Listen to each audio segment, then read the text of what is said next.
राधे राधे। जय श्री कृष्णा। आप सभी का स्वागत है आपके अपने चैनल मनमोहक किशोरी जी वर्षा पर।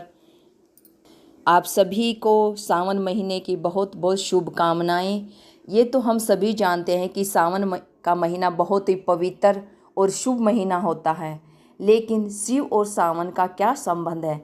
सावन में क्यों होती है शिव पूजा? कैसे पड़ा इस महीने का नाम? जानिए शिव पूजा से जुड़ी परंपराएं और कथा। इन सभी चीज़ों की जानकारी आज हम अपनी वीडियो में देंगे। वीडियो को अंत तक सुने। शुरू करते हैं आज की वीडियो। 22 जुलाई से सावन महीना शुरू हो रहा है, जो कि 19 अगस्त तक रहेगा। इसे शिव का महीना माना जाता है और पूरे महीने शिव आराधना की जाती है, जिसमें रुद्राभिषेक के बाद बेलपत्र और भस्म चढ़ाने समेत कई परंपराएं शामिल हैं। लेकिन ऐसा क्यों है? क्यों शिव जी को सावन का महीना पसंद है और इस महीने का नाम सावन कैसे पड़ा? आइए समझते हैं शिव पूजा की परंपराएं और कथा से। सावन दक्षिणायन में आता है, जिसके देवता शिव हैं, इसलिए इन दिनों उन्हीं की आराधना शुभ फलदायी होती है। सावन के दौरान बारिश का मौसम होता है। पुराणों के मुताबिक शिव जी को चढ़ने वाले फूल पत्ते बारिश में ही आते हैं, इसलिए सावन में शिव पूजा की परंपरा बनी। स्कंद पुराण में भगवान शिव ने सनत कुमारों को सावन महीना के बारे में बताया कि मुझे श्रावण बहुत प्रिय है। इस महीने की हर तिथि, व्रत और हर दिन पर्व होता है, इसलिए इस महीने नियम संयम से रहते हुए पूजा करने से शक्ति और पुण्य बढ़ते हैं। शिव को क्यों पसंद है सावन? पार्वती ने युवा अवस्था के सावन महीने में बिना कुछ खाए पिए कठिन व्रत किया और शिव को प्रसन्न कर उनसे विवाह किया। एक मान्यता ये भी है कि भगवान शिव सावन महीने में ही पृथ्वी पर अपने ससुराल गए थे। वहाँ उनका जल अभिषेक कर स्वागत किया गया था। माना जाता है कि हर साल सावन में भगवान शिव अपने ससुराल आते हैं। इस महीने का नाम श्रावण क्यों? स्कंद और शिव पुराण के हवाले से जानकार इसकी दो वजह बताते हैं। पहली, इस महीने पूर्णिमा तिथि पर श्रवण नक्षत्र होता है। इस नक्षत्र के कारण ही महीने का ये नाम पड़ा। दूसरी वजह, भगवान शिव ने सनत कुमार को बताया कि इसका महत्व सुनने के योग्य है, जिससे सिद्धि मिलती है, इसलिए इसे श्रावण कहते हैं। इसमें निर्मलता का गुण होने से ये आकाश के समान है, इसलिए इसे नभा भी कहा गया है। सावन का महत्व बताते हुए महाभारत के अनुशासन पर्व में अंगिरा ऋषि ने कहा कि जो इंसान मन और इंद्रियों को काबू में रखकर एक वक्त खाना खाते हुए श्रावण मास बिताता है, उसे कई तीर्थों में स्नान करने जितना पुण्य प्राप्त होता है। शिव पूजा से जुड़ी परंपराएं। क्यों करते हैं रुद्राभिषेक? सावन में ही समुद्र मंथन हुआ था, जिसमें हलाहल विष निकला, जिसे सावन भगवान शंकर ने अपने गले में धारण कर दुनिया को बचाया। लेकिन इस जहर से उनके शरीर में गर्मी बढ़ी। जहर के असर को कम करने के लिए देवी देवताओं ने उन पर जल चढ़ाया, इसलिए शिवलिंग पर अभिषेक करने की परंपरा बनी। क्यों चढ़ाते हैं बेलपत्र? शिवजी ने कहा कि मेरे बाएं नेत्र में चंद्रमा, दाएं में सूर्य और बीच में अग्नि का वास है। बेलपत्र भी शिवजी के त्रिनेत्र का रूप है। बेलपत्र चढ़ाने से भगवान शिव के साथ सूर्य, चंद्र और अग्नि की पूजा अपने आप हो जाती है। स्कंद पुराण के मुताबिक बेल के पेड़ में देवी गिरजा, महेश्वरी, दक्षायनी, पार्वती, गौरी और कात्यायनी रहती हैं, इसलिए बेलपत्र चढ़ाने से इन देवियों की आराधना भी हो जाती है। श्रावण में शिवजी की विशेष पूजा क्यों? मरकंडू ऋषि के पुत्र मार्कंडे ने लंबी उम्र के लिए श्रावण में ही घोर तप किया, शिवजी की कृपा प्राप्त की थी, जिससे यमराज भी मार्कंडे के प्राण नहीं ले सके और वो अमर हो गए। इसी वजह से लंबी उम्र पाने, अकाल मृत्यु और बीमारियों से छुटकारा पाने के लिए सावन में शिवजी की विशेष पूजा होती है। शिवजी को क्यों चढ़ाते हैं भस्म? शिव पुराण के मुताबिक बिना भस्म के शिव पूजा अधूरी होती है। लेकिन शिवजी भस्म क्यों लगाते हैं? इस बारे में जानकारों का कहना है कि जब दक्ष प्रजापति ने शिवजी का अपमान किया तो सती ने हवन कुंड में जलकर प्राण त्याग दिए। तब शिवजी ने सती की चिता को भस्म खुद पर लगाई। तब से शिवजी ने भस्म लगाने की परंपरा शुरू हुई। शैव संप्रदाय और तंत्र से जुड़े लोग शिवजी पर मुर्दे की भस्म लगाते हैं। शिव से जुड़ी 3 कहानियाँ। पार्वती की परीक्षा। देवी सती ने पार्वती के रूप में दूसरा जन्म लिया था। इस जन्म में भी शिव को पति के रूप में पाने के लिए वे कठिन तप कर रही थी। शिव ने पहले सप्त ऋषियों को परीक्षा के लिए भेजा। सप्त ऋषियों ने पार्वती के पास पहुंचकर शिव जी की बहुत बुराई की, उनके दोष गिनाए, लेकिन पार्वती अपने संकल्प पर डटी रही। इसके बाद महादेव खुद आए, उन्होंने पार्वती जी का वरदान दिया और अंतर्ध्यान हो गए।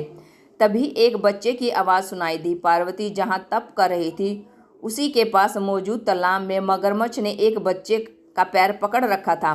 पार्वती वहां पहुंची और मगरमच्छ से बच्चे को छोड़ने को कहा। मगरमच्छ ने अपना नियम बताते हुए इनकार कर दिया कि दिन के छठे पहर में जो मिलता है वो उसे आहार बना लेता है। इस पर पार्वती जी ने पूछा, इसे छोड़ने के बदले क्या चाहोगे? मगरमच्छ ने कहा, अपने तप का फल मुझे दे दो तो मैं बालक को छोड़ दूंगा। पार्वती जी तत्काल तैयार हो गई, पर मगरमच्छ ने उन्हें समझाया कि वे क्यों एक बालक के लिए अपने कठिन तप का फल दे रही है। लेकिन पार्वती जी ने दान का संकल्प किया है।